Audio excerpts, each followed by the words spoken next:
Are yet to take the field. I'll go through the side, and I'm hoping you can read my handwriting as I scribbled it in the dark. But for Scone, Josh Adams is at fullback. On the wings is Daniel Smith and Jared Wicks. Caleb Taylor and Blake Johnson are in the centres.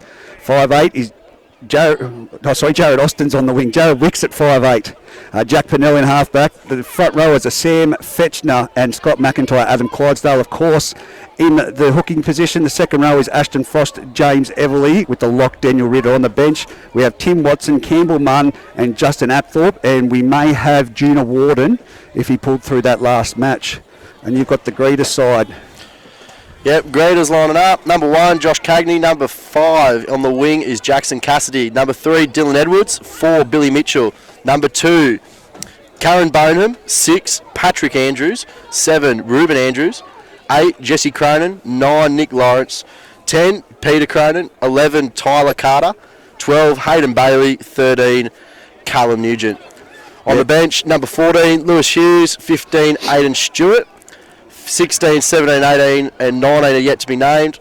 20 is Cody Brooks and 22 is Joey Griffiths. Yeah, Joey Griffiths making a comeback for the Greeter Branxton Colts, and that's what they've needed. It's not saying that the half combination there hasn't been working, but just that extra, the old head and the extra guidance around the park. So, mate, Group 21 this year has been a fantastic competition, and I know you manage the whole region, but what a competition we have. Oh, absolutely. It's been spectacular this year. Anyone on their day can beat anyone, which is really the outcome of a competition is what you want. You want competitive balance, and that's what we've got here, and ready for a cracking match tonight and see what the outcome is. Yes, definitely. As you can see right now, the Scone Thoroughbreds taking the field through their tunnel of both reserve grade and under 18s players and a few old boys in there. A very big week for the weekend for them with the Where There's a Will throughout the whole day, and the players are wearing the rainbow socks. And well done to Pauline Carrigan too on receiving her accolades through the Australian government recently, just announced with the Queen's birthday weekend. She has done a fantastic job for our mental health in our area, and it's very fitting that the Scone Thoroughbreds now, after the long weekend, have scheduled their Where There's a Will rerun. So.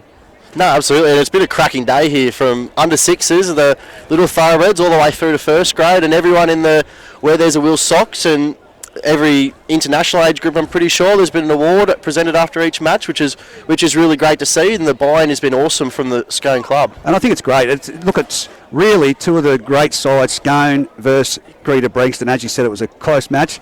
Denman's, of course, on the top at the moment, but two clubs that will definitely meet again in the semi-finals at some stage, you would imagine, as they take the field now through their reserve grade team. And, talking to the players, they're wearing the socks at the moment, but they too would have purchased jerseys to auction as well, because the jerseys, and that's a big thing for those listening in at home now, there's a live auction online. We've put the link up on our Facebook page for it, but you can purchase the jerseys that are being worn, and all proceeds goes to the Where There's a Will Foundation. But Greeter Branxton, taking the field there after what was a very close match in reserve grade of 16-14, as we discussed.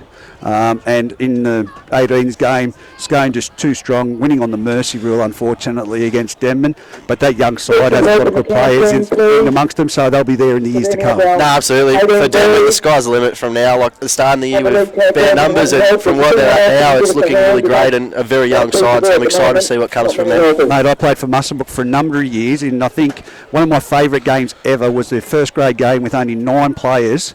I was the 9th player to turn up after playing 2 games of the other code, rugby union, and I think we're having a minute's silence.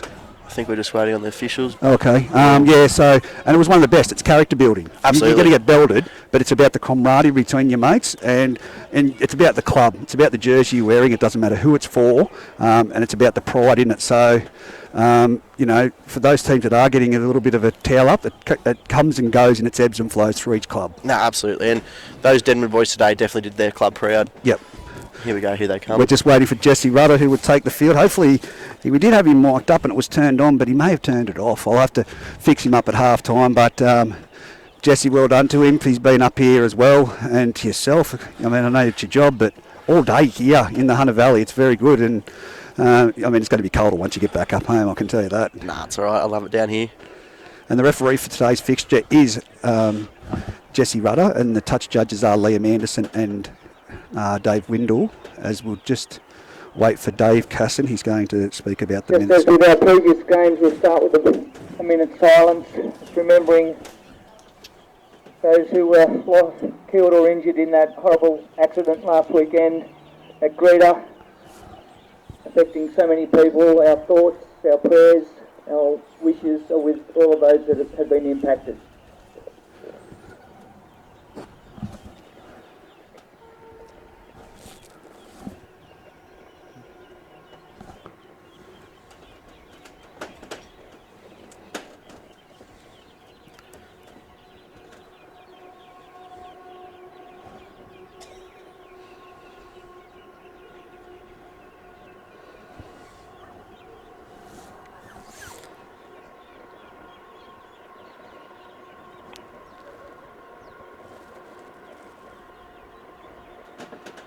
Thanks very much, everyone. That minute's silence again for those all involved in there. And as I said, it affects every community. And when it comes to sport, on the field, teams put everything on the line. But outside of it, mate, we're all there for one another, and that's what it's about. Rugby league, especially, and AFL community's been rocked by it. And as you said, mate, our thoughts are with everyone, and even the first responders that attended.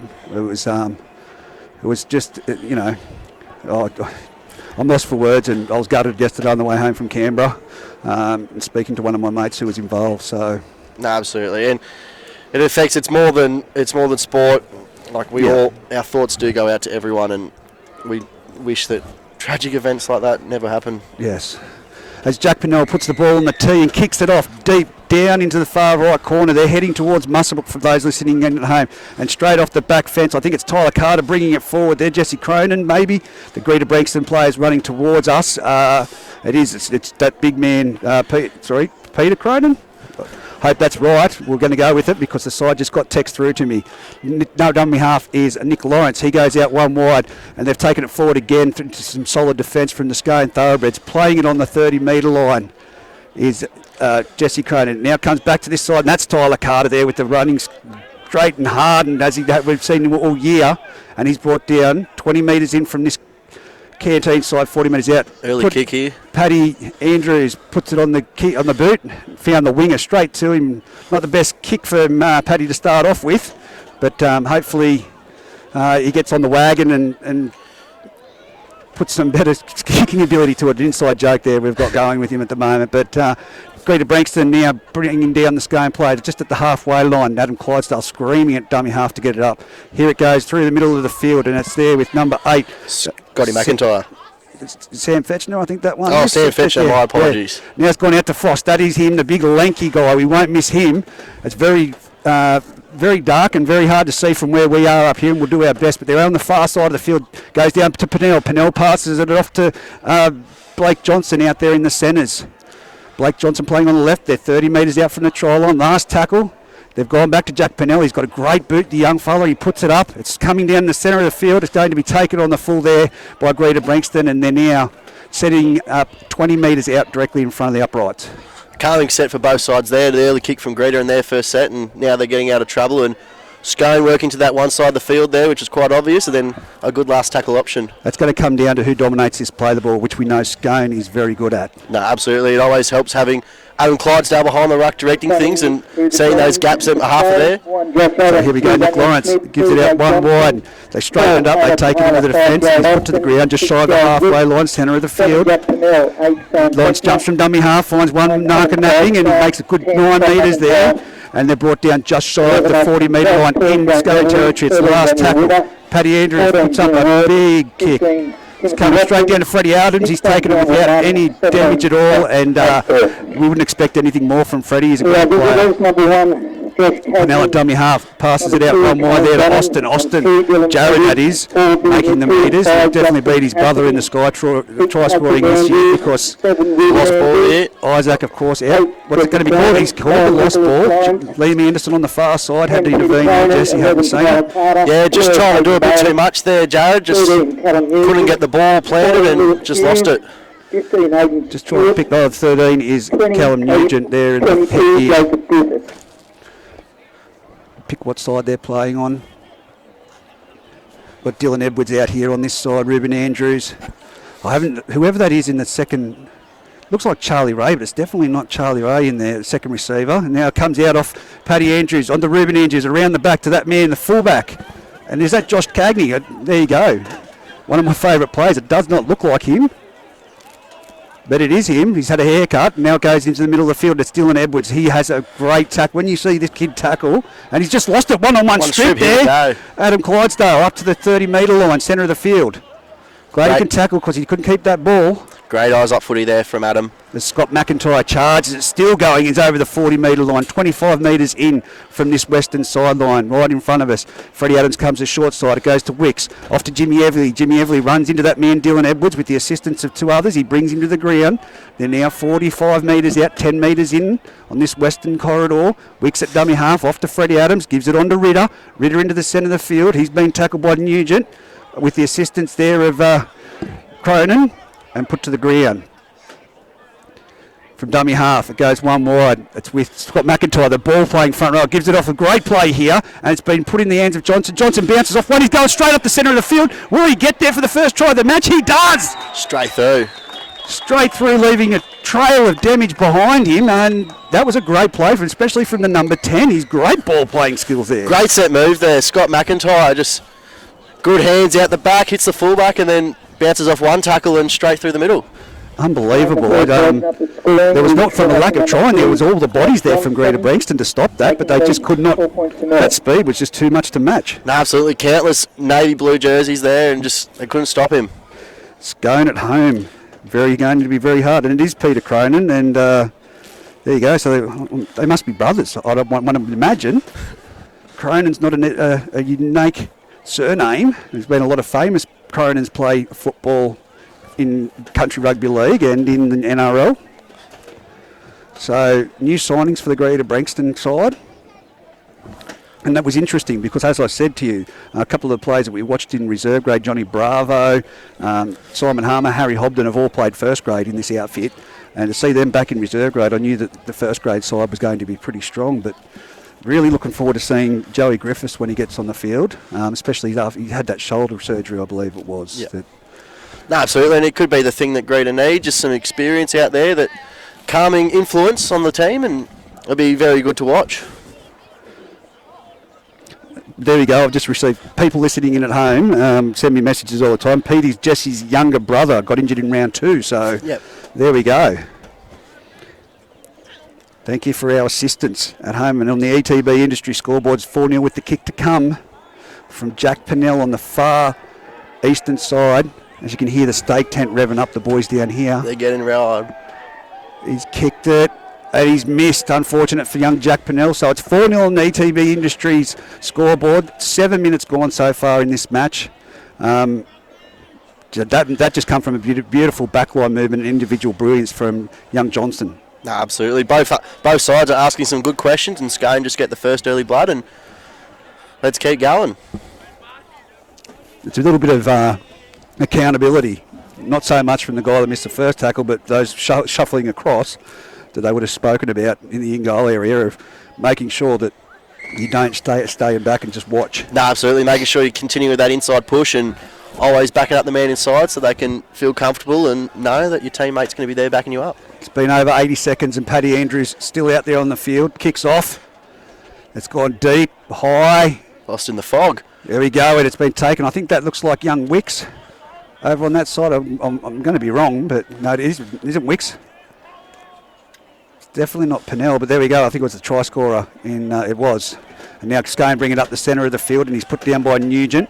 Fighting to get to the feet. As I said, this play, the ball's going to be very crucial. Now it's with Ritter around the back. They've got numbers out this way. Freddie Adams passes it on out wide, cuts out Jared Austin into Jared Austin. Jared Austin palms off 1, 2. He's still standing, moving forward. They're now 45 metres out, 15 metres in from this western sideline. Wicks from dummy half jumps, gives it off to Scott McIntyre, who set up that last try. He's put down there by Cronin with the assistance of Nugent. Oh, he's dropped it. He's dropped it clean. You can't appeal for that one. Sorry, Scotty. A great move before, but he just spilled his lollies. Just trying to do a bit too much there. He obviously on a high after sending up that last try, but he's just spilled his lollies there. So Greeter now back on the attack, and let's see what they can do. Is it just me, or do Greeter not seem to be numbering up? I feel like it's just that initial contact isn't sticking. Yeah. just from the start of the game. It could be that cold.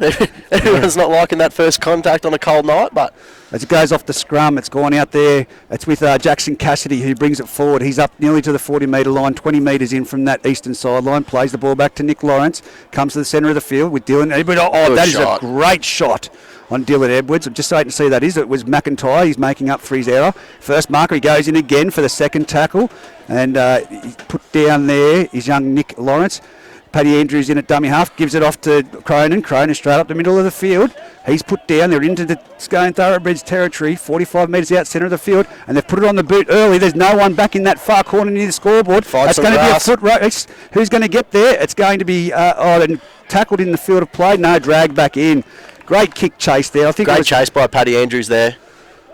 And someone didn't like it. The number 12 there did a great job too, Hayden Bailey, getting down there. So it's going to be a line dropout from the scoreboard end at Scone Park. Again, for the Where There's a Will round. It's 4-0 on the ETB Industry scoreboard. Greeter now with their first attacking opportunity, really. Great response there from Greeter after the try. Good early kick, found the grass and a lot of open space, and they get a result from in the repeat set. Well, let's see what comes from this. It's a line dropout. It's a wobbly one from young Jack Pennell. Hits the ground. Now it's handed off to Cronin. He takes it forward. He's run straight into Ritter. And the assistance there of Jimmy Everly. They've wrestled him to the ground. Looking at options either side at dummy half. Lawrence comes to this left-hand side close to us, and he dummies and goes himself Ruben Andrews. He's been cleaned up there. He chopped right down. Great tackle by McIntyre. Centre of the field, they shape up and they go to us. Nugent with the ball. He dummies to his outside, and he's gone forward. He's 10 metres out. Now, what have Greeter Branxton got? They come to the left-hand side. He jumps from dummy half. He's nearly been absolutely cleaned up there, Ruben Andrews. Bit of a hospital ball, that one. Yes, and now it's going to be around the back to... that's beautiful. A fantastic play and a great try to Jesse Cronin. A great play by Greeter Branxton. The Scone player shot out of the line, didn't see the player coming around in the sweeping play, right in front of the Scone Old Boys, 4-all and A+ on the ETB Industry scoreboard. Beautiful play there. Poetry in motion. The Scone player shoots out of the line and then just around the back, front rail through the hole, and off he scores. I don't know what he was thinking about shooting out of the line. I think it was Wicks that shot out there, and we could see from up here great vision of where we are. It's easy to have in hindsight, but he left that gaping hole and no one touched Jesse Cronin as he dived over. But like I said, it's going to be Paddy Andrews to take the kick from 20 metres out, 10 metres in. He's going to have to get a good boot on it tonight. The ball will be feeling like a rock in this cold weather here at Scone. Definitely. It's 28 minutes left on the ETB Industry scoreboard in this first half, and 2 points would be very handy right now. We'd be able to kick that. Let's be fair. I wouldn't. Yeah, there's a reason why I work behind a desk. You think just stick with the administration side of the New South Wales Rugby League? I'll stick to that. Well, our old boys are really fired up and giving it to him. You wouldn't be able to avoid it. Sounds like 13 Luke Holtzes down there and 12 Bradley Schultzes right on the sideline. Paddy Andrews moves in, strikes it. Straight as a dial. Nailed it. Well, that hill's a bit quiet again now. It's gone a bit quiet. 6 points to 4 on the on the ETB Industry scoreboard. I'm just looking at these A+ jerseys down here. They did say the Greeter side, if they had more notice, they would have loved to have worn jerseys and auctioned them off as well for the Where There's a Will round. No, absolutely. It's a great cause and a great round that Scone's put on today. So here we go. The kickoff's gone far down deep, but it's out on the full. Oh, he's made a meal of that. Not what you do, but Greeter Branxton have to complete this set error-free after points, but a little bit of a piggyback there. Penalty from the halfway line. Interesting to see here. Greeter had a great response after Scone's first points, and see what they can do after their points. Well, there's no wind blowing at the moment as Paddy Andrews kicks it, and it's gone out. Dave Windle will mark it about 39 metres out, probably 39 and a half. Dave, you can go a little bit. Make it easy on everyone. Yeah. As it's tapped by Jackson Cassidy and given off to Tyler Carter. He charges. Look at him. He's gone 1-2. Still carrying them with Jimmy Everly in there. Now it's a quick play of the ball. It's gone around the back to Cronin. Out to Ruben Andrews. Ruben Andrews didn't have the person to pass it to that he was hoping. and he's brought down 23 metres out. Now it's with Nugent. Nugent straight towards the centre of the field. Jimmy Everly says, come here, son, I'll put you down. I think it's Clydesdale in there assisting. As now comes to the left-hand side, Ruben Andrews. They had success there before. It's Tyler Carter. He's bumped off one, but he's put down from behind. He's only 3 metres out from the try line. What a Greta Branxton got in this set. Goes off to Crone and swings it out to Paddy Andrews. Swings it out the back to that man Cagney. Cagney's fast on his feet. He's going to the try line, but he's brought down. Metre out. 10 metres to the right of the upright. Here we go. They're going to run, put it through their hands. No, they grab it along the ground, and it's going to be a knock-on in goals.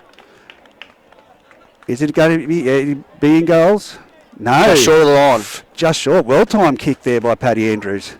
Good last play option there. They had him stuck to pieces on that Scone left-hand side, Greta right. And then they just can't see the player who knocked it on, but just couldn't pick it up cleanly there. And now a repeat set for Greta and 10 metres out from their own line. What have Greta Branxton got in this set?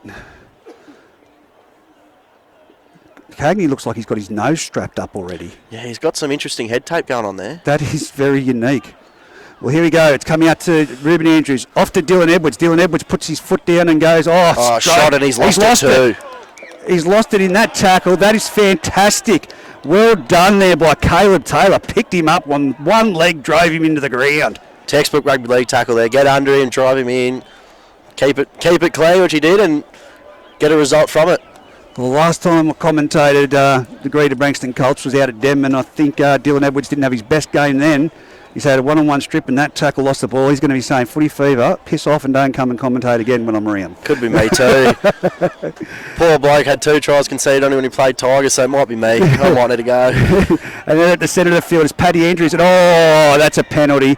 They've picked him up above the horizontal, Freddie Adams. It was Paddy Andrews and number 4, Billy Mitchell in that one. As they kick off, a kick to touch quickly, very quick penalty taken. Scale want to increase the tempo here, get back onto their terms, I think. Caleb Taylor would nearly go himself, but no, he goes one wide. It's with Scott McIntyre in the centre of the field after a short pass from Wicks. Tackled and put down right in the centre of the field by Nick Lawrence. And now it's been called a penalty for a strip. Hand on the ball there, strip. Peter Cronin and Nick Lawrence in it, so they've just piggybacked him. Here we go. It's going to be a tap. Oh, he got out. That's going to be about 20 metres out. So they've just piggybacked them 80 metres down the field. And Scone now have momentum as they're getting down there. And Greta Branxton was still getting back on side as they took the tap. It's with Scott McIntyre. Must be the message that got sent out there. If they get a penalty, let's quick turn around and keep going. Look at the numbers out to the left there, Harrison. There's mile numbers. They've got to go. They've missed come it. to the right side. It's with Jimmy Everly. Jimmy Everly goes towards the try line, but he's collected there. Great tackle by... it's a one-on-one strip. Nope, they've fallen off. Ruben Andrews was trying it. Still on here for Scone out to the left, and they're set up to go that way. They've got to get it out. Here it goes. Across from Wicks. Wicks is going to go wide. It's off to Pennell. Pennell short ball off to Ashton Frost. And that is Freddie Adams who's been contained. They've come in from out wide. They've still got numbers on that left side. They go to the short side, but they've come to the centre. And it's got a short dummy there by number 8, and he's over for a try. That's Sam Fetchner in for the Scone Thoroughbreds. Did not see that happen at all, just a short little pump dummy. No, he just dummied straight over the top of the defender and scores himself. 80 metre piggyback. That's it. That is it.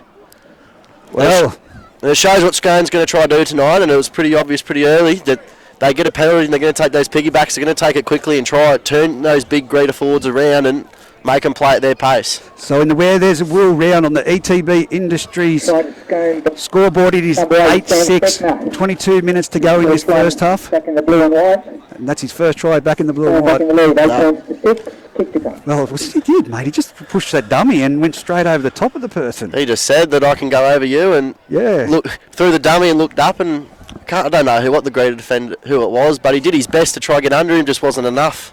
Well, if it's the battle of the forwards, Scone are winning at the moment. No, absolutely. They've got that go for it for the middle. That's obviously Fechner and McIntyre are doing their job, and they're getting those quick play the balls, and obviously the penalty as a result of McIntyre putting his head through the line just before and getting up and then having the ball stripped out. Well,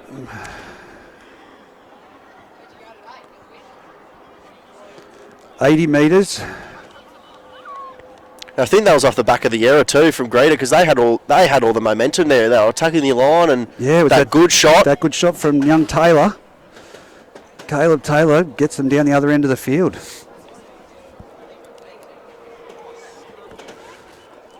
Pennell will have no trouble putting this over. It's very close to the goal post. Just about 5 metres to the left-hand side. He pumps it. It's gone over. Flags are up. Dave Windle and Liam Anderson, very good with their flag duties there. Very prompt. I'd say they stay at home and practice them ones. That's it. In the mirror.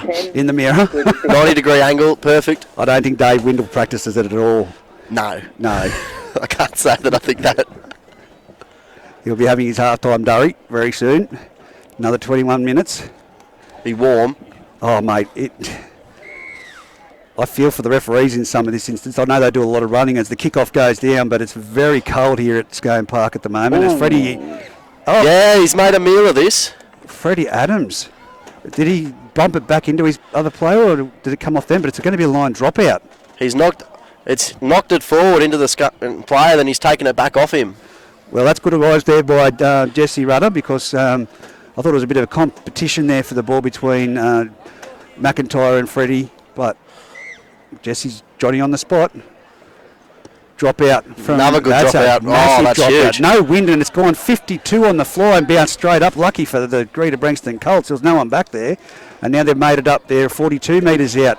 12 metres in from this western sideline for those listening at home. Greater Branxton running towards Tamworth. That is a massive shot. And he's lost the ball. Who's that? Scott McIntyre again with Daniel Ritter on Jesse Cronin. Greater's appealing for a strip here, but I think it's just a good clean shot under the ball. He's lost the ball. The Peter Cronin, sorry. Wow. That was a massive shot right on the 40-metre line directly in front of us. McIntyre is having a big match. And it's that same old story here, Reggie, that how they react after points. Scone with the error again, and Greater before the error. Let's see what happens now. As it is with that young man, Blake Johnson, who takes it forward off the scrum. He's trying to crawl his way to the halfway line, but he had Cronin on top of him. Now it's with Daniel Smith. He's been wrapped up by 3 Greater defenders, 41 metres out from the sideline, centre of the field. They go down the short side. It's Pennell off to Ashton Frost. Ashton Frost puts that big palm on, but they've contained him and brought him to the ground. He's made a good 8 metres there. Right over on the far sideline now. It comes across to first receiver. That time was Adam Clydesdale. He gets it on to Fetchner. And it's trying for the one-on-one strip there. Kyle Carter, he's fallen off. And they're just trying to put him to... Just get him to the ground, guys. Don't try the one-on-one strip. There was a little bit of a fumble there in the play of the ball, but around the back with Wicks, they've got numbers. Jimmy Everly's got the ball. He's got 2 outside him, but he doesn't give it. He's going to go himself. Will he get over and get it down? He's over. Plenty of Greater bodies there. He held up. I don't know, but someone mustn't have missed the shout with Jimmy Everly, because he had Caleb Taylor and also Isaac Austin unmarked outside him. He walks in. They walk in. Yeah, one of them. They just pick it. Doesn't go inside himself. Tackle 5. Last tackle. Wicks across field. He's run straight across field. He picks up Pennell. Pennell around the back to Freddie Adams, and the wingers come in. Contained him. It's been brought back to the centre of the field with Wicks. He flicks it off to Adam Clydesdale. Clydesdale puts a little grubber on it. It's going to be contained by Cagney. Can he get it out there? He's out of trouble. There he goes. He's been tackled there and brought down. Great last-ditch effort. Tackle there by McIntyre again. There's no one in front of him there if he doesn't make that tackle. Yeah, no, McIntyre, right, Johnny on the spot, putting everything into it. It's Greater Branxton now. About 25 metres out.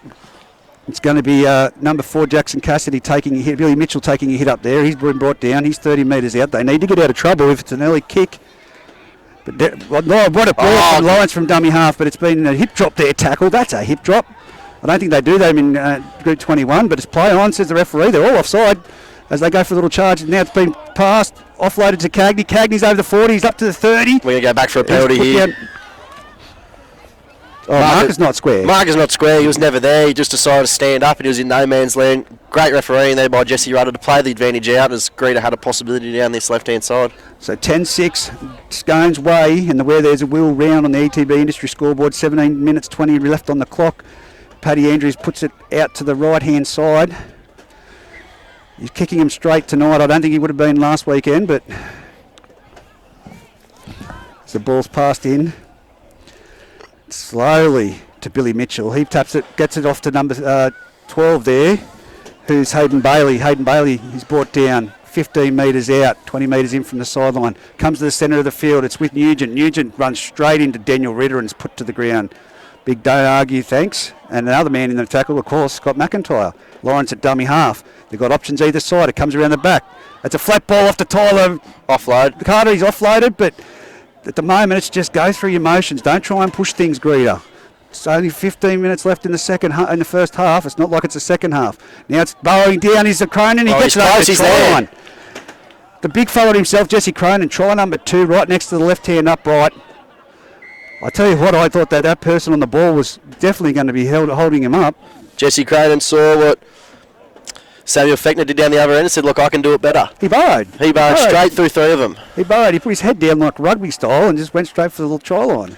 Great response there from Greeter after points. Just to paint the picture for people at home, Cagney has got like a wad of bandage underneath his nose and they're taping around his head.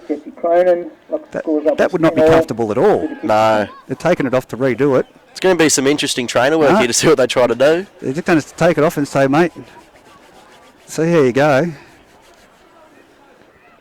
No T-boy. No. What's going on there? Great response here from Greeter, coming back down the other end of the field after sustaining the Scone pressure, who bombed dead set 2 certain tries on either edge, and they come back down and score points of their own. Well, Scott McIntyre's coming off. Number 16, Campbell Munn's going on. Scott McIntyre's had a massive first half. And then we've got, it looks like Tim Watson going in as well. And I can't see he's coming off there. Fetchner. So the 2 props, the starting props getting a breather. Very interesting. They've done their job, that's for sure, especially Scott McIntyre. Absolutely, they've done a great job. Turning that quick play the balls early, getting through the line, and obviously both of them having their hands on the 2 Scone tries early. So definitely a big tick of their job done for the first half. Interesting to see how young Campbell Munn goes here, if he's going to be playing in the middle. Be a big task against this Greeter pack.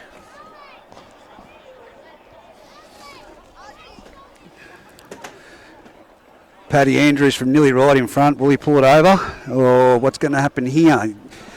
He's been a great kicker throughout the season, but I thought he was going to miss that. He's got it. That's 12-10 on the ETB industry scoreboard. 14 minutes remaining in this first half of the Where There's a Will Bengalla Group 21 clash. A great game of football we've got on our hands at the moment. And as I said, Scott McIntyre and Fetchner, 2 of the go-forward men, switched out for Munn and Watson. They've got big boots to fill. No, absolutely. See how they go as Scone gets back underway. It's kicked down deep, straight down to Ruben Andrews. He offloads it to Nugent. Nugent's run up off the back fence and he's made it, 20 metres out centre of the field. Good first run off the kick-off. Lawrence, dummy half, goes out 1 wide. And we've got an interchange on the field now for the Colts. That might be Cody Brooks out Number there. 20, I think it is. Cody Brooks. Now they're going over 1 right again, and that might be Hayden Bailey with the ball there. Backing his way over the 40-metre line, 20 metres in from the eastern sideline. They need to get to a good kick at the end of this set. It's coming off to Cronin. Cronin plays around the back to Ruben Andrews. Gives it on flat to Tyler Carter.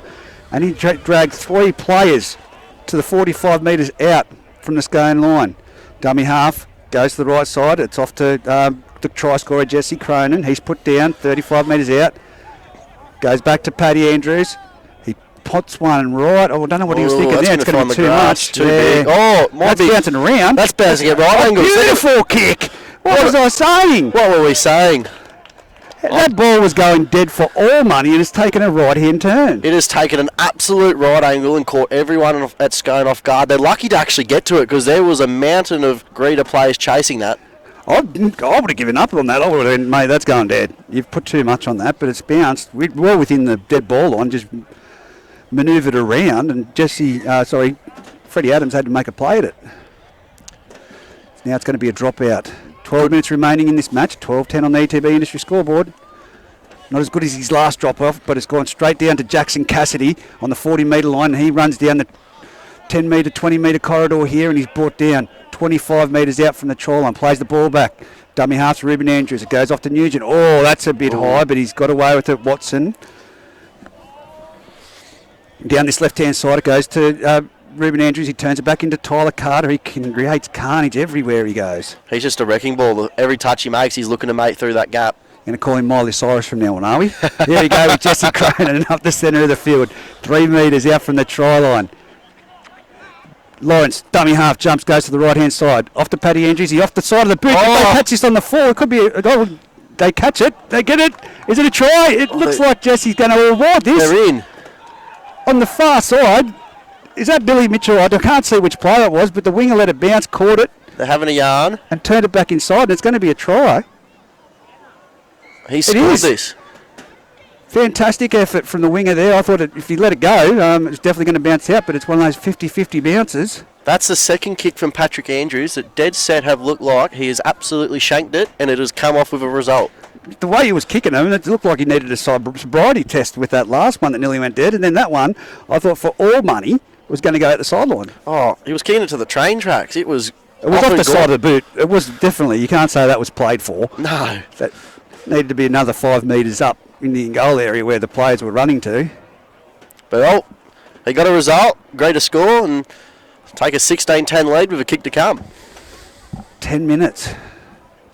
A long 10 minutes it can be, but if Paddy Andrews converts this, it takes them out to over a converted try, which you want to go into half-time with it, but the way things have been at the moment with the Scone forwards, Greeters, the pendulum's now swung with Tyler Carter and Jesse Cronin creating some havoc for the Greeter side. No, absolutely. Both sides here, if you give them either side a sniff, they're willing to play football tonight. As we say, they're both very expansive when they get to each edge, and they've got some good back rowers and front rowers for Scone, just willing to take the ball up and hit those holes hard and create opportunities to play out the back off. And it hasn't been really a messy game. We've hardly seen many drop balls in passes. It's been just solid tackles. Oh, absolutely. And execution from both sides been pretty polished, especially that backline movement from it involved Scott McIntyre that saw Blake Johnson go over for that try. It's been a great game of football. 100%. It's been very clean, and like you said, there's been minimal errors, and all the errors that we have occurred have been from good defence and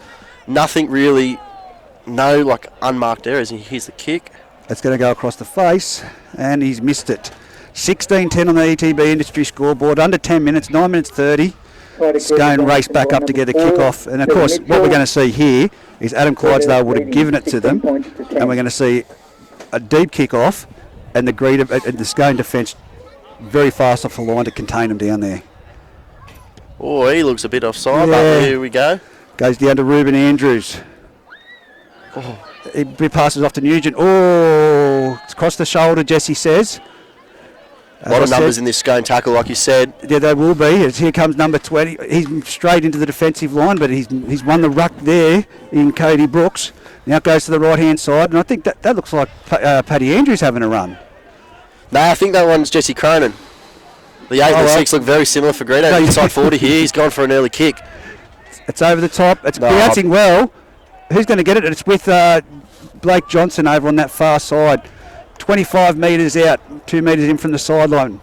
In there at first receiver. It looks like the winger might be going in there for a run. Is that Blake Johnson? Blake Johnson was Daniel Smith that got back there for that kick. They contained 30 metres line. Now Scone. Not the result Greeter really would have wanted because their defence isn't getting off the line at the moment. No, it was a good outcome with the kick because it was on that 40-20, but they're not backing it up with their defence here because they're getting slow off the line and Scone's taking those easy measures. And here we see a one-on-one strip by Greeter. What am I talking about? I think it was. I was just trying to look there. I think that might have been Aidan Stewart doing that one-on-one strip. I couldn't quite see the numbers at the moment because Lewis Hughes comes onto the field. No, it's our man Tyler Carter with the one-on-one strip. Tyler Carter, Nugent to the centre of the field. Nick Lawrence is on the field and Lewis Hughes has gone on. The props come off Jesse Cronin. Lewis Hughes can't play front row. They're kidding themselves. Here goes Tyler Carter. 25 metres out from the try line. Still tackles up their sleeve. Nick Carter goes off to Lewis Hughes. He runs the ball forward. Then drops it to the feet of Brooks, and Brooks does good well hands. To clean that up and succumb to the tackle. It's the last tackle. Do they take a field goal this early in the match? No, they go the right side with Paddy Andrews. He puts it on the boot. That's been collected there by the Scone player. He gets caught by number 12, Hayden Bailey, and they're tackled 10 metres out. If Hayden Bailey did not make that tackle, it was good night, shut the gates. No, good pick up there by Scone, getting out of trouble here, but Greeter's really muscling up in defence, getting off the line quick here. To the line speed that's going to make the difference. Jared Austin now with the ball. He gets over the 20-metre line, and again, the great defence by Greeter Branxton. Tyler Carter in there. Dummy half, Freddie Adams jumps. He gets over the 30. He's up to nearly to the 40. He's brought down. He's wrestling to try and get to the 40, but they're spinning him onto his back. It's Lewis Hughes in that tackle with Nugent. Now they've come this right-hand side. It's off to Watson. Watson puts his head down, and they've made it 45 metres out. Great defensive set by the Greater Branxton Colts in this set. Now it's gone from back to Pennell. Pennell's got pressure on him here, and he steps around one. Oh, good shot. Oh, that is a great kick. Another torpedo bomb. Oh, he's made a meal of it. Cagney, how to explain that he tried to dive on his back and catch that, but rolled over to try and catch it because it was swirly. He was almost seated when he made contact with the ball. Yeah, what's that back on the YouTube channel? That was a diabolical kick. Great work by Jack Pennell then. Oh, great pressure from Greeter getting out of the line, and he had to step, and he somehow got this wobbly old torpedo bomb away and got a result from it. 5 minutes 50 left before half time. 16-10 on the ETB industry scoreboard. Scone on the attack. Got options both sides of the ruck here. Let's see what they do. Pennell feeds a scrum. It comes to the right-hand side to Freddie Adams. Freddie Adams off to Taylor. Oh, the flick pass. Gives it out there, and it's He's in. Try to number 5 for the Scone Thoroughbreds in Jared Austin. That was a great flick pass, but it was very dangerous as well because there was only 1 metre of space for Jared Austin to play with one defender in front of him. I don't think Adam Clydesdale on tackle 1 would be really condoning the flick pass on the wing that close to the sideline, but they got a result, so good work from Scone bouncing back after Greeter's last try. And we've got a ball game on our hands. It's just going to go from end to end all game. And I think that if I'm Brady Hammond, and he probably would shoot me, but I'd be giving it 5-10 minutes after the second half and putting Joey Griffiths out there to have his first run for the Colts and just to calm things down. I'm not saying that the half and 5-8, they're playing perfect, but they've put Lewis Hughes on for Jesse Cronin. Joey Griffith. Jesse Cronin could have an injury here. The trainer's just doing a bit of work on his ankle down on the bench as we wait for Jack Pennell to take the kick. Yeah, on that left leg. Of course, all the trainers that are involved with all clubs do a great job for all the players. Oh, they do, mate. Volunteer great time. I don't think anyone would be colder than us up here. Probably be them down there holding the water bottles. Oh, but they got skins on. Look at them. Yeah, look at the king. For those listening at home, David Brown from Scone, his own shirt. Yep. He is skinned from toe. He's even got gloves on. Yes. Is it 1 glove or 2 gloves? He's got the Michael Jackson happening. I can't see the other hand. Oh, it'd have to be 2, surely. As it's from the sideline, Pennell, like literally from the sideline. I think it's a Coke can laid over on the sideline. In from this grandstand side. He moves in. Good kicker, this kid, but I'm not meaning to put the blockers. He's kicked it. He's nailed it. Straight over. Well done to young Jack Pennell, and it levels the scoreboard up at 16 all with 3 minutes 20 remaining in the first half of the Where There's a Will clash. Fantastic game of football. Oh, what a game. They've It really hasn't turned been it on for sloppy. it. It's just been clean, good football. They're playing both sides are playing fast and looking to play football out the back and spread it wide early, like Scone off the scrum there. Yeah, usually get frustrated with the drop balls but that was come off the back of a Jack Pennell torpedo bomb. And it's been refereed really well. We'll give it credit to Jesse Rudd. He's let it flow and they're letting the boys play, and that's what they're doing. That's most definitely. This is going to be a deep kick-off, and it's been collected there by Johnson. He gives it on to number 16. That's Munn out there, and JJ Apthorpe's now on the field as well. So a few interchanges. Here goes Ashton Frost. He's up to nearly the 30-metre line. That was a great tackle down low. No, absolutely. That's Nick Lawrence on that one. They needed that tackle after the good run from Campbell Munn off the kickoff. And again, Daniel Ritter with his typical in behind the marker. He's lost it backwards. He's made a middle on the ground there. And he knew it too. Adam Clydesdale. Daniel Ritter arguing that he flicked it back, and he did, but his head wasn't watching where the ball was actually knocked on by Adam Clydesdale. I don't think it was actually Daniel's one that was knocked back. I think he's a bit confused here. I think he's trying to challenge that, sir. I passed it backwards, but it was Clydesdale. Freddie Adams goes into the lock on the scrum, and they've got JJ Apthorpe defending out 1 wide on the 5'8 position. What are they going to do here, Greeter? Greeter looking to play either side here. There's an overlap on that right-hand side if they choose to go that way. I think they will. No, they come this side to Dylan Edwards. Here he goes. He puts his head down and runs straight into JJ, and he's been put to the ground and punished for his efforts. Good quick play the ball. Very quick play the ball. Nick Lawrence gives it on to Nugent. Nugent, look at Scone mongrelling up here in this set. 20-metre line. Agree to Branxton. Nugent, a bit dusty after that tackle. It was a good clean hit. Now it's off to Hughes. He swings it around the back to Paddy Andrews. He gives it on one and wide. And that may be... That's Hayden Bailey out there. Now from dummy half, he jumps, he goes himself. Oh, he's been collected high. He's going to penalise this. Yeah, they'll take the 2. Do you take the 2? Yeah, get to half time? Definitely. 1 minute 20 on the clock, right in front. Head-eye tackle, absorb as much time as you can. Here comes the T.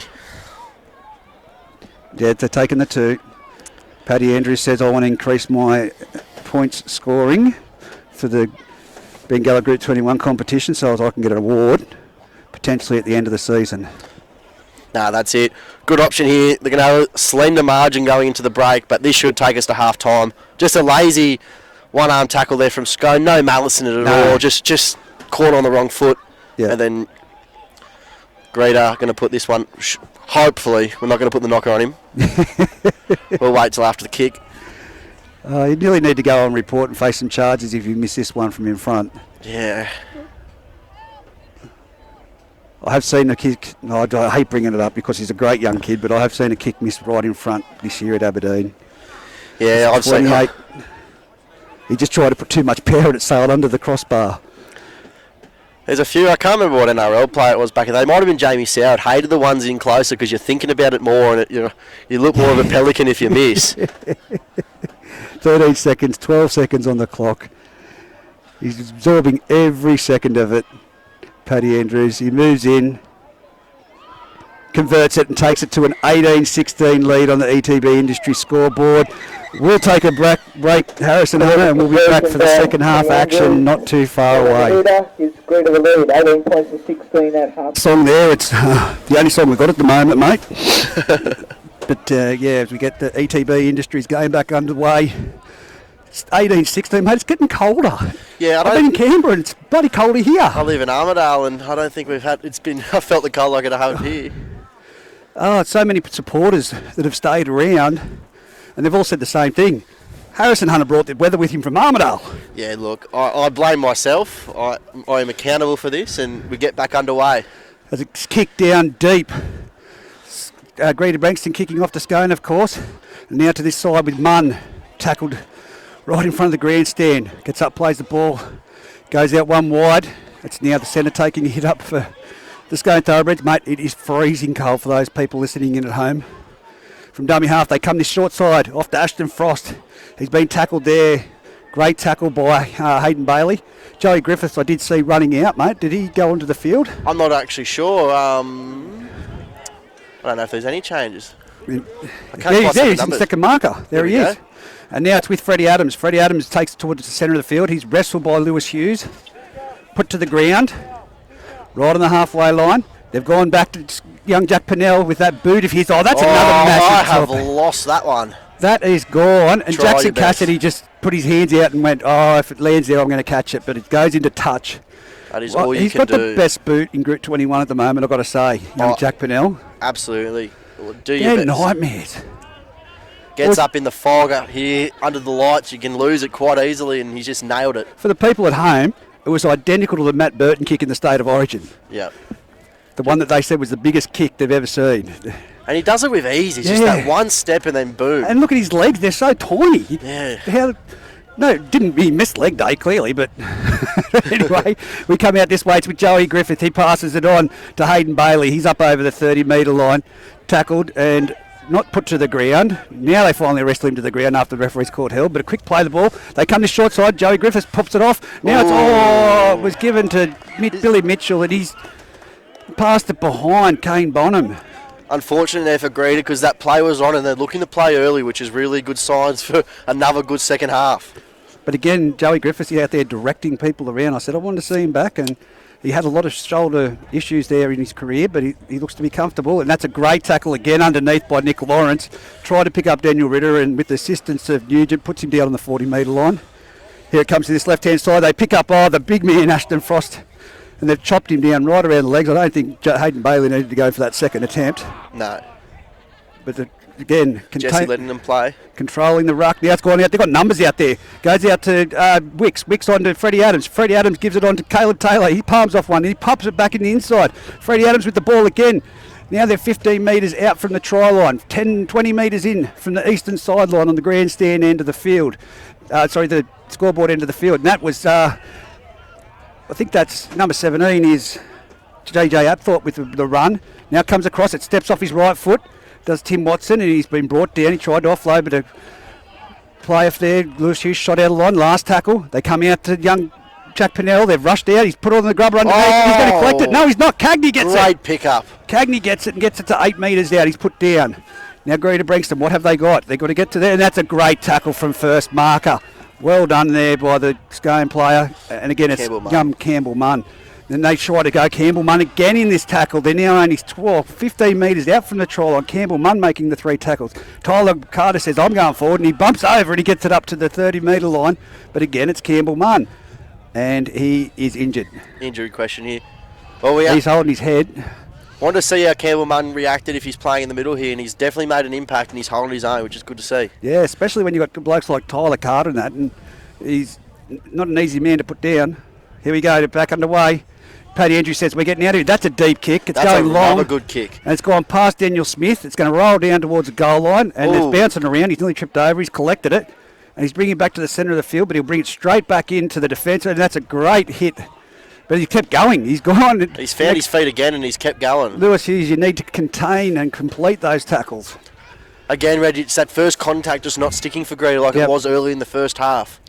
That one's stuck, but it's Hayden Bailey's gone in over top, and they've got the offload, and it's with Ritter. That's a good, solid shot. Tyler Carter's going at him like he's going for a pig dog. And he's been dragged back, Daniel Ritter. And good numbers in the tackle here from Greta too. That's the ruck that they wanted from this set, but here it goes now. It's out to Wicks. Wicks shows and goes, and he doesn't make it past Paddy Andrews. And it's 35 metres out. The headlights just got me then. 10 metres in from the eastern sideline. Here we go up the centre of the field, trudging it, and it's been, that's another strong tackle. That's Brooks in there with that one. Cody Brooks, along with Nick Lawrence. So they're just short of the 40-metre line, their own territory, Scone, as they shift it wide. Put down the ball there, and it's collected by Greater Branxton, and it's going to say... Knock on Greta, yeah. Knock on Greta. That's the right call there from Jesse. Greta going in, Jack Pennell trying to pass out the back, and it has collected the Greta arm on the way through, which has caused the ricochet. I've got to ask you, what constitute playing at the ball in those tackles? Sticking your hand out and like half trying to step when he passes it. Yep. There's just sometimes that I go, that would, Some of them a bit, you get a lot of 50-50 ones as he played at the ball. That one though, definite. Yep. Clearly, and here we go now with the, it's gone, now it's back. That's a great ball. Won it. That's been tried to be offloaded there by Blake Johnson, and he's been ricocheted from a Greater Branxton player, and a one-on-one strip. Now Scone have the ball again. They got it off Hayden Bailey. They're on the 30-metre line. So none the wiser, and here we go again. Here we go, and it's off the... he dropped it again, Blake Johnson. Now it's back with Greater Branxton. A comic of errors there. It's a Benny Hill music playing in the background in that 30-second period there. And really, the only one that's at a loss after all that is Jesse Rudder having to run 40 metres and only moving not even 10. As they're on the 30 metres. Lewis Hughes. They've had hands in there. Daniel Ritter put the knee in as he was getting up to play the ball. Yeah, foot in the ruck, I think. Knee in the ruck. I used to love doing that, but I'll tell you, I won't be shy about it. As Brooks brings it forward, 10 metres out from the try line, 20 metres in from the western sideline. Greatest number to the left here. Let's see what they do. It goes to Lawrence. Lawrence gives it on to Andrews. Andrews off to Jesse Cronin. Is he over? He's just short. It's on a... Where are they going to go? To the middle, or they're going to the left again? It goes out to Cagney. Cagney gets some short defence there. Well done by JJ Apthorpe shooting out of the line. Yeah, it's a good result from shooting out of the line, because it can be a 50-50 play what you do there. They've passed it out wide. Now it's on to sorry, who's that? Billy E. Mitchell. Billy Mitchell usually plays on the wing or fullback, has done a great individual effort out here and scored in the right corner. He's just dummied to the winger and then absolutely barged over. I think it's a centre, number 3, coming across from Scone, and just barged past him and no one in front of him. Clear run to the try line. But Harrison, the ball was passed to the ground and he was tripping. I thought he was going to get cleaned up. He should not have scored from where that ball went. No. He's just done a great individual effort and put Greta up by 6. I was trying to look down at the paper and then look up at the play as it was happening, and I thought, he's not going to make it. There's going to be defence there. He shouldn't score this. It just opened up. Once he missed that first line of defence, and it was the same from what Greta were doing in the first half. That first line of defence there when they missed and Scone took advantage, and now it's the shoes on the other foot and Greta make the most of it. Well, it comes from that 30-second period there where they're dropping the ball, one-on-one steal, drops it again, passes it, hits another play, deflects back. It's probably the sloppiest part of play that we've seen, but...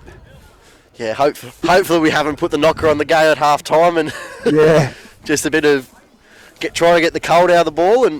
But no, good result there from Greta, and they take a bit more, they extend their lead. And Paddy Andrews has the difficult kick from where Jack Pennell kicked it from before.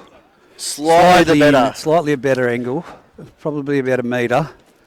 But I spoke to Jesse at half time and just said how fantastic the game was, and it was great to watch. And he said it's bloody cold out there. Yeah, look, I do not envy any of them out there because I can imagine that first contact is probably stinging a little bit more on a night like this. Yep. But at the same time, we cannot feel our toes up here. But it's great, Harrison, that Joey Butler is back refereeing in Group 21 tomorrow. Oh, absolutely. I was very surprised to hear that, which is great for the competition and having a... He's got the under-18s game, but still that taste of getting him back into this group. That's it. The foot's in the door and he's back now, and just so not approve his clearance to go back to wherever he's been refereeing, that's for sure. Here's the kick. He's missed it. Nah. Oh! He's missed it. It tried to do a little bit of a golf swing back to the right, but he went straight across the face of the uprights, but they keep that score lead at 22 points to 16. That would have been a good goal to have there, Reggie. Just that 8-point buffer there from Scone. That two score window, but let's see how Scone react to those points. 9 minutes gone in this second half. ETB Industry scoreboard's 22-16. The kickoff's down deep. It's collected. That's going to be Nugent. He's taken it flat out straight into the Scone defence, and he ran straight into the three big boys and is put to the ground about 25 metres out. Dummy half. It comes out one wide to Cagney having a hit up. He's gone over the 30-metre line. He's put down. I'll tell you what, the play the balls have been quick, and there we go, Nugent again with a... Oh! That's a good shot. He's put down just shy of the 40 metre. There was an appeal for a head-high tackle. Cronin not happy out there on that side, looking towards the referee. He goes Lewis Hughes up the centre of the field. Campbell Munn in there for that tackle, along with the assistants there, number 15, Tim Watson. Jumps from dummy half, gives it off to Andrews. Andrews has had a big game, finds it out wide now. It's off to look at him go. Jackson Cassidy, and he steps inside. They're going to get him, but he's got an offload. I think that might be Lewis Hughes. No. That is an entertaining piece of play there by the Greta Branxton Colts. Spectacular rugby league. That flying down the wing, finds the inside man, then the flick pass and the offload to finish it all off. Jackson Cassidy and Dylan Edwards over on that side. Mate, I think it might have been even Lewis Hughes in there. We couldn't see from this distance, but what a fantastic effort. Yeah, it's not the corner we want the football to be played in because we can see very minimal of what's going on the best of days, but some great football played by Greta there. And what, are they going to kick it 20 metres in from the sideline? Yeah, down the scrum line. Yeah. Number 7, Ruben Andrews. 2 back-to-back tries. 7, Ruben Andrews got that one. Ruben Andrews. There we go. Well, they threw everything. A beautiful piece of play. 26-16 ATV Industry scoreboard. 2 tries in the space of a minute. And we've got Paddy Andrews to take a kick to put it out to 2 tries. Scone's front rowers are back up off the bench here. Let's see what... I think it's Fechner that's about to get back in the game. Fechner and... I think they've, since McIntyre's gone off, I think they have missed that punch. I take nothing away from Campbell Munn. He's done well into defence, but that extra go forward. No, that extra go forward, especially in that ball playing, I think they're missing that little bit out the back there, just that having that big boy not knowing if he's going to straighten up or fray out the back. Well, he caused all the damage in the first half, Scott McIntyre. I don't know how long... I think Jake Watts is running the bench down there, what the instructions are from Clydesdale, but I'd want him back out there now. No, absolutely. And like you said, you touched on earlier, Reggie, that go forward and those good, clean play the balls, it's taking nothing away from the defence because there's good, solid tackles and from both sides. It's just the play the balls are getting up quick from both sides and they're playing football off the back of it. Well, I know Brady Hammond was at half-time. You know, you stayed at half-time and the game's not over. He said, this is definitely one game I'll be watching back on YouTube. Yeah. So the kick over for goal has been... Oh, he's missed it. That better not have hit my car. 26 points to 16 on the ETB Industry scoreboard. 28 minutes. That was the conversion they needed. Yes. So, and as I said, now Fechner's backing out on the field. He's taking his time to get back to. I don't know if it's a bit of gamesmanship here or no, he's just he's genuinely cold. Lazy and unfit Paddy Andrews. There he goes, the kick, and it's been taken on the full there by Lawrence, and it's again Nugent bringing it forward, but he gets... Oh, that's a massive collision. Good contact. I'm not sure if the Scone player has fell wrong in that one and he's out cold. I think, yeah, he's not well. Who is it? 17, is that JJ? JJ. He's gone in for the big hit, but as he stepped at the last minute and slid down, might have been a thigh he copped in the head. It looked like he got wrong-footed there into the contact, and he could have collected a hip or a thigh or something. But look, seems like he's all right. The trainers are backing off the field here. As we go now out through Brooks, bringing it forward for the Greater Branxton Colts, 25 metres out centre of the field. Again, the balls are just so quick. Lewis Hughes with the ball. He goes up the centre of the field, 35 metres out. He's got a 10-metre run there, and they're still trying to wrestle into the ground. They haven't put him down. Shows the quality of the game too, how quick they are, because there's been minimal penalties for any ruck stuff. So they're just, both sides are just looking to play quick football, and that's what they're doing. The last one I remember is was Ritter with the knee and play the ball, but there we go with Lewis Hughes towards the centre of the field. They haven't made the halfway line yet in this set. The Greater Branxton Colts are going to need a big kick. Scone here. They go back to Paddy Andrews. Not much pressure. He's put up a wobbly kick. He's tried to do a Jack Pennell, but he hasn't. But it's gone over the head of Freddie Adams. He's let it bounce. He's taken it back near the goalpost and straightens up, and Billy Mitchell collects him with the assistance of Hayden Bailey, and they're dragging him down to the ground, 20 metres out. Scone had a bit of an injection here because there's a lot of players still walking to try and get back on side. Yeah, I couldn't agree even more. Next, Daniel Smith with a run coming in. There's some solid defence again by Brooks and assistance of number 9 Lawrence. Now it's with Jared Austin. This boy can make post-contact metres. Look at him go. He's now brought it out to 30 metres, but he's run about 60 metres across field. Yeah, he would have liked those metres down the field, but he's gone across it. I think that might be fetching now back on, and that might have been his hit up at the 40-metre line. Quick play the ball. They've darted across. They're going to find wide. Oh, beautiful long ball. Gives it off the... Bottom's come in off the wing. 6 more here. And hit him, and it was Johnson. But Johnson's collected the ball and been tackled, and he's been dragged backwards. And it's Nugent putting him to the ground. So last tackle. They're only 38 metres out after this. That was a great ball, though. I think it was Adam Clydesdale. Yeah, beautifully. Skipped out of dummy half and got a good ball away.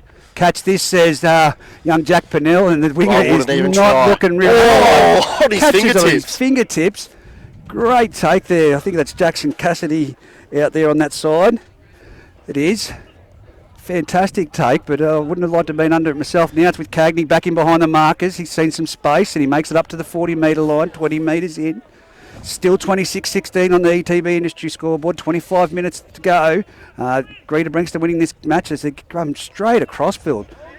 But a quick play the ball here, and it's gone back from Joe Griffiths. Joe Griffiths passes it on there to the hooker Lawrence. He's over the halfway line into Scone territory. Plays the ball back now. It's with Brooks. Big Brooks taking it up. He's over the 40-metre line. 38 metres out, centre of the field. It's the last tackle. Paddy Andrews just plods it down to the corner. It's going to find the sideline. That's probably not a bad play. That's where you want to kick from there. Now it's time to muscle up, get some players into the tackles and good line speed because they're in that coffin corner. And especially after points with that 10-point lead, and probably wishing he had those 2 kicks back for conversion that he missed. But a good result there, and now see how Greater can respond in defence. Is Scott McIntyre on the feet yet? No. No, he's still on the pine. Aluminium. As now Scone brought down 20 metres out. They go the blind side, a short play, and they're up to the 30-metre line. 3 Greater Branxton plays in there. Oh, a leg's gone above the horizontal, but the referee said no, it wasn't. Put to the ground. I think it's JJ from this distance. It was. Now it's Ritter taking those. Oh, he's been picked up and driven back. He's got the offload to Adam Clydesdale. Out to Ashton Frost with major cover. Ashton Frost has put a step on. He's offloaded to Pennell. Pennell's looking for support. No one's going in there for the tackle. It's been Hayden Bailey and Billy Mitchell going in to make the tackle on the 40-metre line. He jumps from dummy half Clydesdale. He finds Fetchner out wide. Fetchner steps around 1. Comes to the 20, gives it off to Clydesdale. Clydesdale on to Freddie Adams. Freddie Adams up the centre of the field, and he makes it to the 20-metre line. Last tackle. They've got options on the right if they go here. They come to the left. Oh, it's gone over the back, and it's been a knock on. He's made a meal of that. Campbell Munn. 20 metres out, and it goes behind him over his shoulder. I don't know whether the ball was meant for him, but... No, I feel like he was trying to get out in front there to run a block play, and then he just happened to get in the road, but not an ideal result for Scone after some good play through the middle of the field, and change over about 20 metres out from the Greater line. Substitutions being made for the Greater Branxton side as now they try and get out of trouble. Hayden Bailey wrestling his way, trying to get down the field, but he's still on his feet. He plays the ball back. Lawrence gives it off to number 15, Aiden Stewart. What's this one for? Marcus not straight again. That's the second time they've been penalised for this Scone. So Aiden Stewart is on the field in the number 15 for the Greater Branxton Colts now. They need Scott McIntyre back out there. Yeah, he's still sitting there. He's got the jumper on and he's not even up warming up, so there might be something going on down there. Billy Mitchell taps it and goes himself. He runs straight into Daniel Ritter, and I thought Ritter would have went for the one-on-one steal, but he got himself in a good body position, Billy Mitchell, not to have it taken. Now it's with Aiden Stewart. He makes it up to he makes 1 metre. Yeah. That was great defence by Daniel Ritter. Nick Lawrence goes to the open side, down towards with Andrews, off to Cagney. Cagney now out wide. And I cannot see who has the ball out on that side. Might be Ruben Andrews. Could be Ruben. A bit of push and shove to play the ball. Boys are restless. Thought it was going to erupt there, and now it's coming across and it's turned back inside. And there we go, forward. Straight and hard to the Greater Branxton. I think that might be Cronin back on. Is that in number 10 or is that still 20? That's number 10. Number 10, he's back out there. Now Paddy Andrews puts it on the foot. He bobble, collects it he's got the himself. ball He back. offloads. It's a and knock on. Knock on both ways? Yeah. Nah, knock on first grader, I think he's called here, which is probably the right call because it wasn't played at by Scone. Right. Roger. Geez, you must have bionic eyes to see over that far. I think. It's alleged. 21 minutes remaining on the clock. 26-16. Greater Branxton still leading on the ETB Industry scoreboard. It's going to feed the scrub. 10 metres out for their own try line. And I think it's Jared Austin. It is Jared Austin in there to take the first hit up, and he straightens up, and he's been tackled there by Joey Griffith with the assistance of Lewis Hughes. Now comes to this the right side, and I can't see that little fat might be Daniel Smith in there having a run. Now comes the out here, Jack Pennell.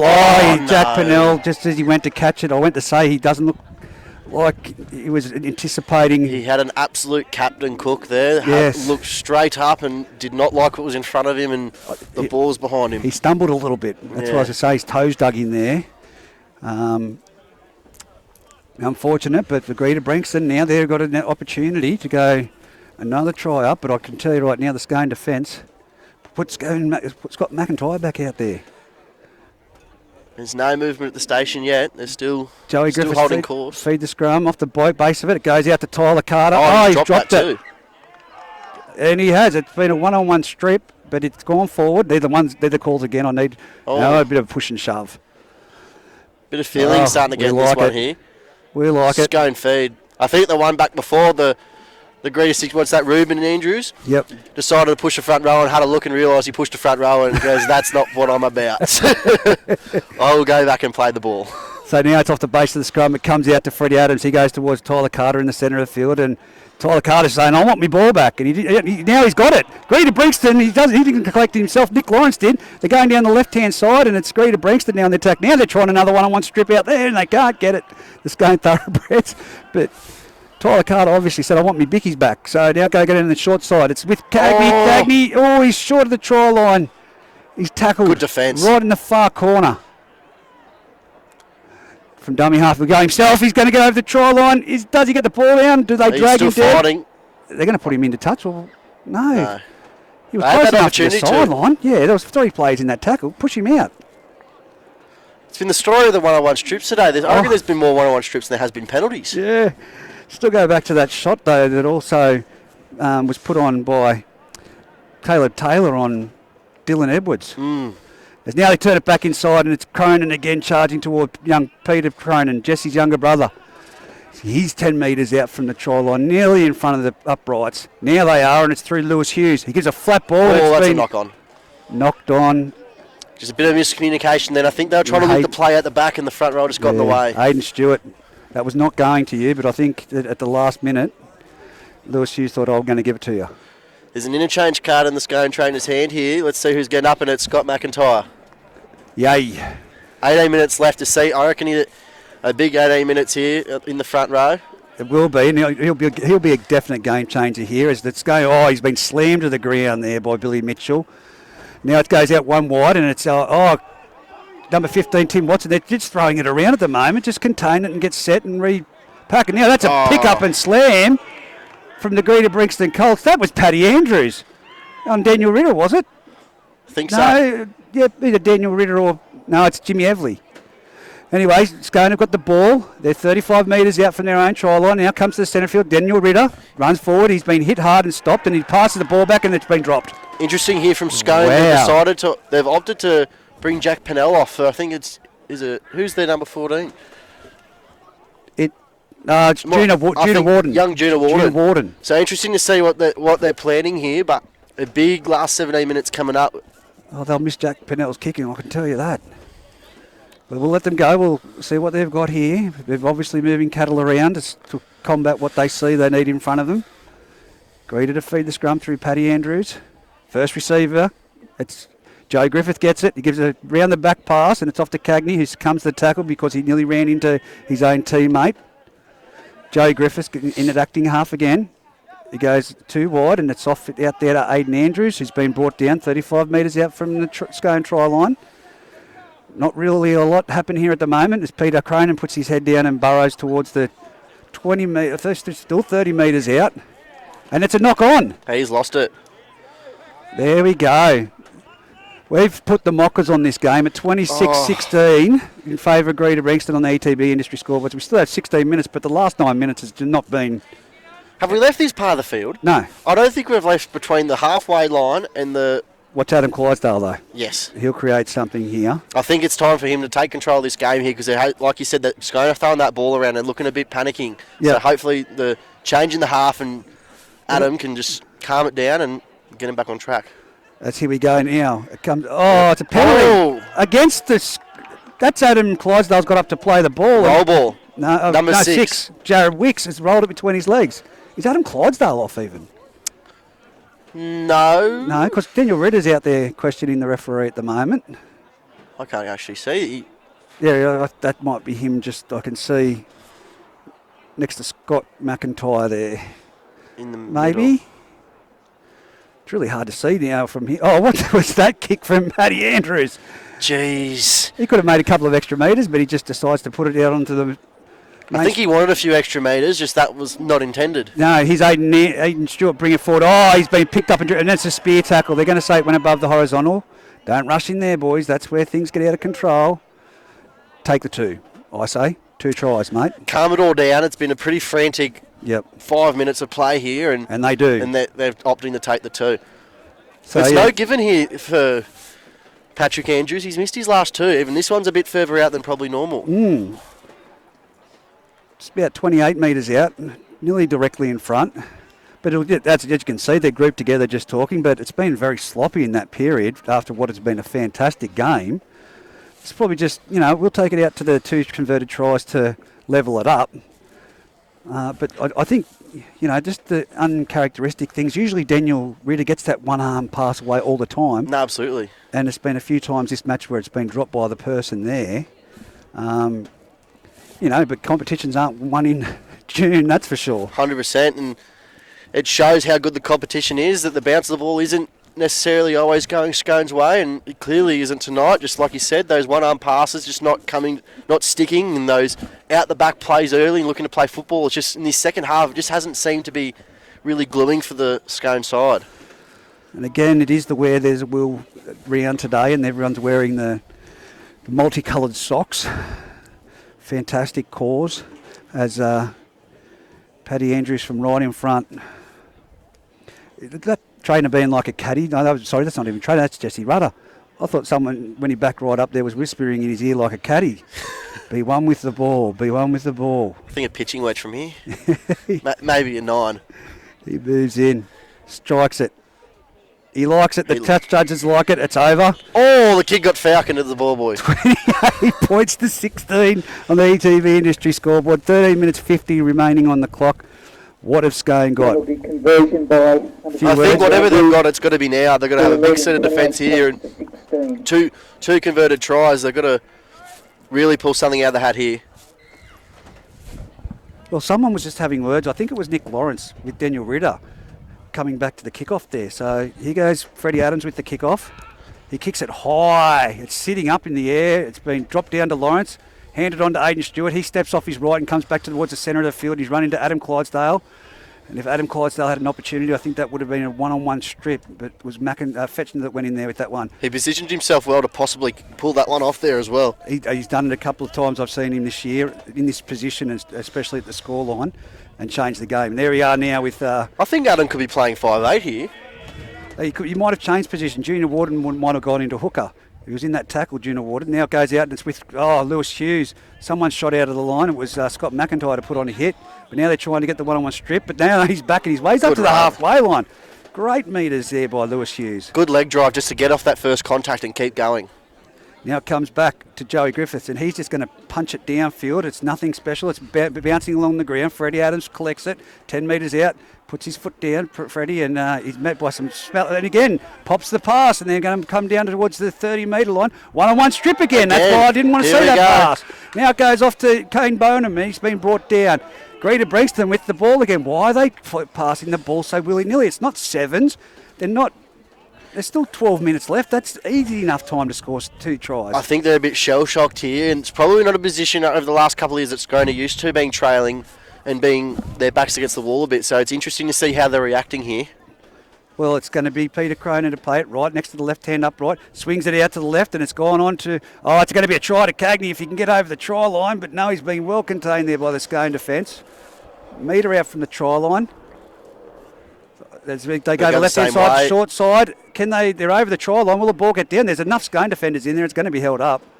Nearly half the sides in there, that one. Just a bit rattled, mate. Every time someone hits them and they've got an arm free, they just feel they have to pass it. You don't have to. It's that need that they feel like they have to score every play here. And yes, I think it's just they need someone to just go, calm down, boys. Let's get through our set, kick deep, get to a corner, and then D up, and then let's play the field position game. Well, they're going to have to do it quickly, though. Paddy Andrews puts it on the boot. It's been trapped there, and it's going with the ball.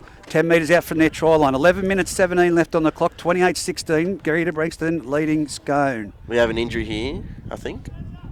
I don't think that was the play there from Paddy. No. A tackle early down the short side where there was plenty of numbers, but they've lost the ball. Scone. And now Greater Branxton pick it up, and it was that man, Jared Austin, losing the ball off the straight-up hit-up. Now Greater Branxton with another set. That's 0 tackles. Dummy half, Nick Lawrence doesn't know who to give it to. He sends it out wide to Joey Griffiths. Joey Griffiths, Junior Warden straight up on him. Passes the ball. Hayden Bailey with the ball now. Scone appealing for a knock-on, but I think it's just a clean pass backwards. It just didn't look very nice. Yes, now from dummy half, Joey Griffiths goes to short side. Cagney with the ball, and he's been taken down. Defense. Great defence by the Scone Thoroughbred. They're only metres out, but they're right over on this right side. Now he goes himself. But Billy Mitchell's going for his second try, but he's not going to get there. He's pushed back into the field of play. Dummy half, Cagney goes himself, and he's over. He's in. That was a nothing try. The markers and the defenders went to sleep there from Scone. That should never have been a try, but it is. And that takes the score to 32 points to 16 to Greater Branxton on the ETB industry scoreboards. 10 minutes remaining. That should never have happened. That should never have happened. That's just I think, effort there. Lazy. I think they're tired. Most definitely think they're cold. And just that eyes-up football, just not looking. Whoever that player was on the right-hand side from where we're viewing just did not make the effort to get there and close that gap. There was the markers there.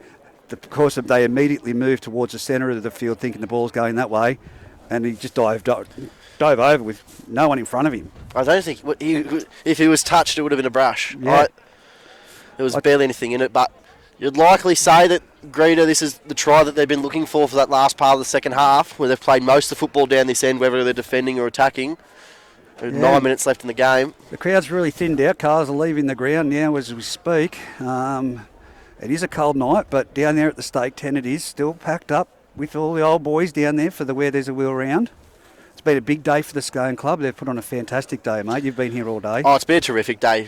Being able to see not only all the Scones juniors, but all the Group 21s juniors being played here today as well. And the ground has held up well, and a great job by both Scone committees to put on such a great day like this today. And I'd say the bus trip home at this point with 8 minutes left for the Greater Branxton Colts is going to be a rather celebratory one. Yes, I really feel sorry for whoever the driver would be, because I can't imagine that it would be very quiet trip. It'd have to be Mitchell Hammond. He does nothing else for the club.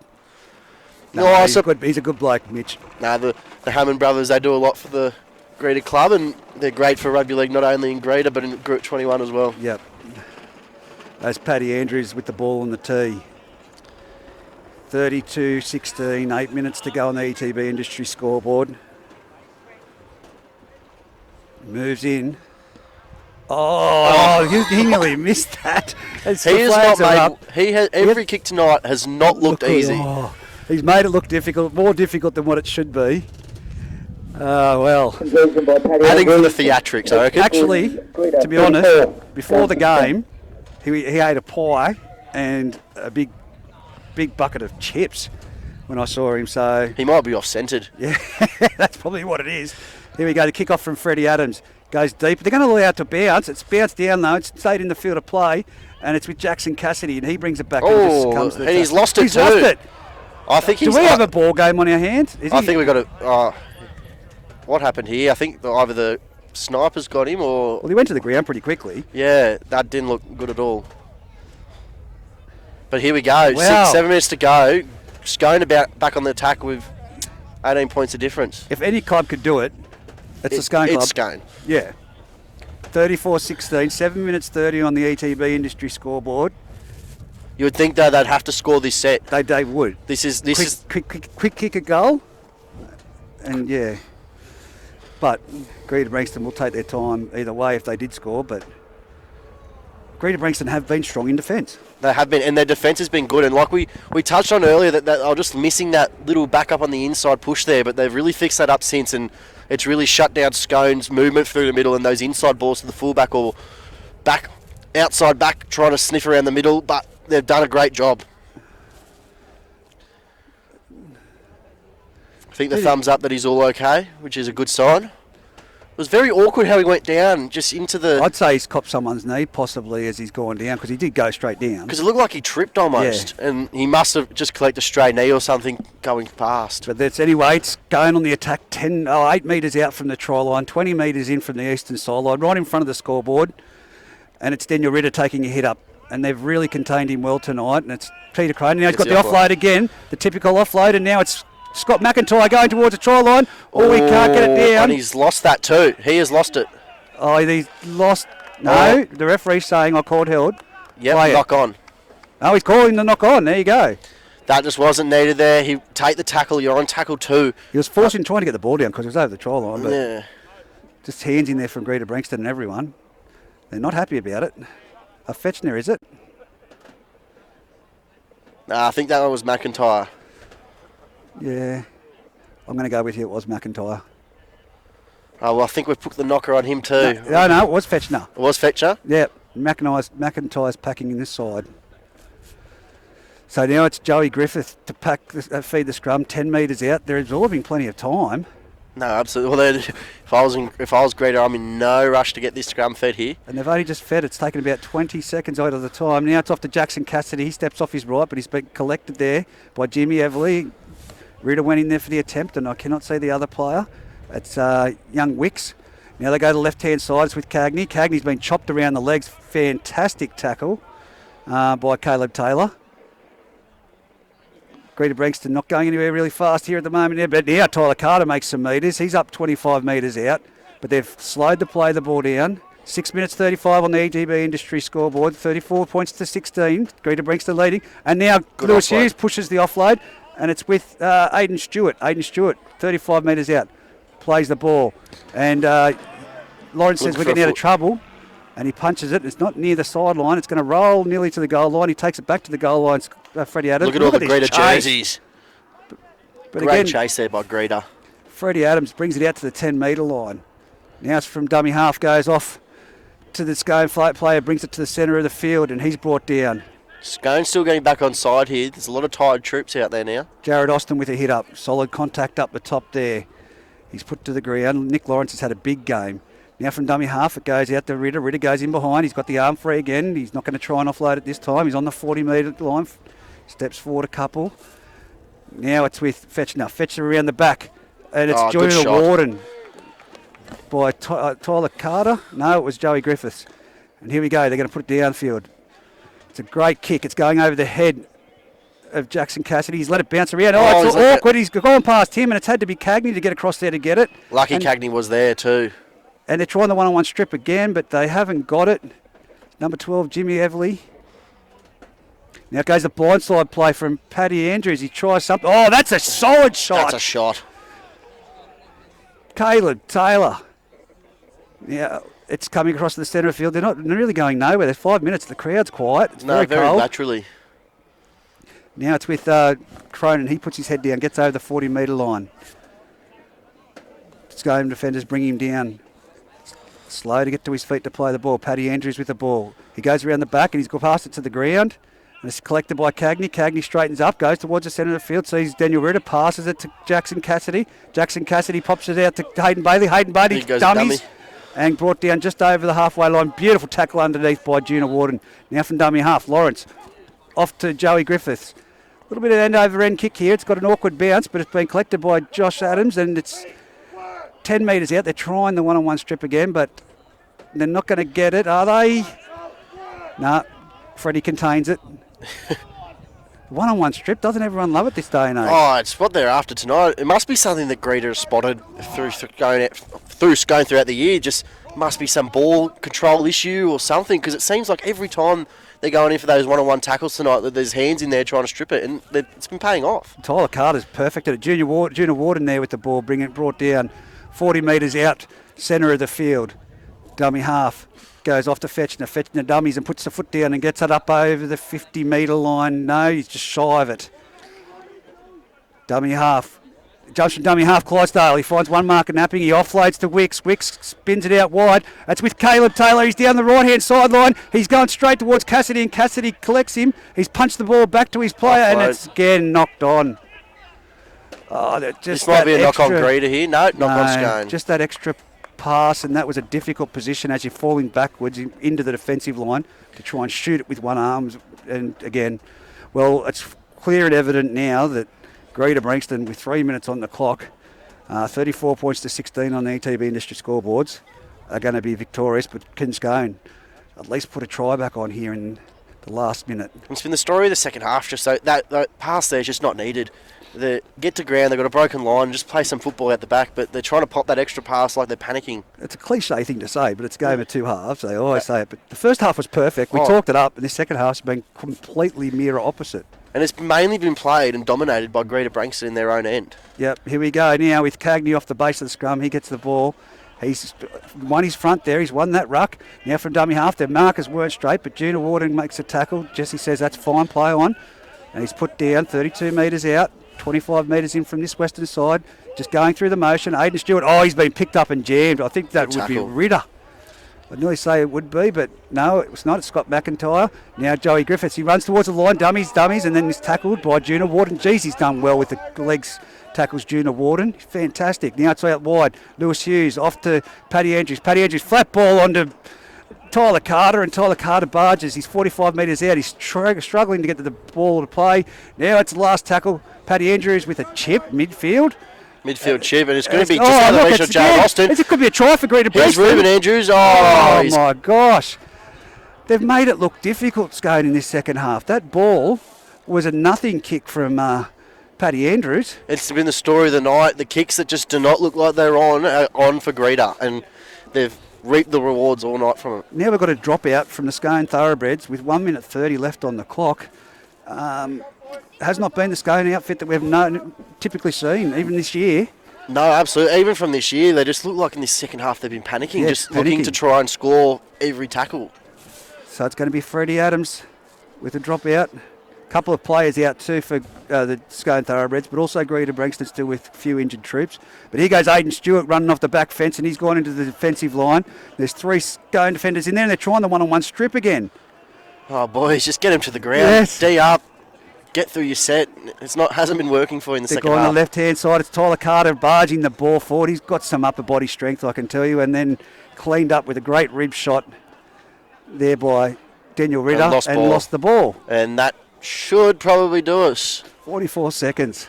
I can't see Scone rushing to pack this scrum, and he was contained well underneath there, Tyler Carter, and over the top on the ball, and Daniel Ritter just went through there horizontally, straight into the ribs, and forced that ball loose. Another good tackle, and it was the tackles that we were seeing in the first half that were really paying off for Scone and Greeter. And just one of those ones, and as the benches start to shake hands and the scrum eventually getting packed here. So 16 seconds left on the clock. What they got? They got something left to throw at the... Let's see chip and chase here. Double chip and chase. Double chip and chase. You've been called for that. What's happened here? We got time off. We got a cramp? No. Yes. We got a cramp. A cramp, okay. What do they got? Double chip and chase, he said. Harrison, no. Do the double chip and chase. But Double now here we chip go. and chase. The rare double chip and chase. And it's with Wicks, 3 seconds to go. That's the siren. Should be ringing. That's curtains. There it goes in the background. The siren. It is 34 points to 16. Greeter Branxton on the ETB industry scoreboard running out the winners here. And where there's a wheel around for the Bengalla Group 21. Harrison Hunter. Mate, fantastic game in the first half, but as I said, mirror opposite in the second. No, absolutely. It was a perfect game the first half and really hard to fault both sides. But the second half, Greeter just flexing their premiership muscle a little bit there, quite dominant and putting Scone away well. Holding them scoreless in the second half. Yeah, look, I've got to say that there's been some great efforts out there, some individual plays that were just,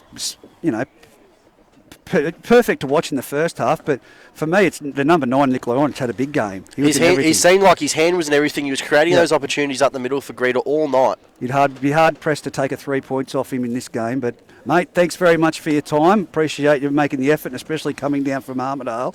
I know at the end of the day you say it's your job, but it's a great effort, mate. No, thank you for having me. I love getting out and about, and it's definitely great to see some great football down here in the Hunter Valley, and always enjoy my time down here watching it. Well, for the first great fixture here tonight at Scone Park, and where there's a wheel around for the Bengalla Group 21, the ETB industry scoreboard 34-16, and that's the game. We'll see you tomorrow from Olympic Park. Medals awarded to one player from each of the teams. There you go.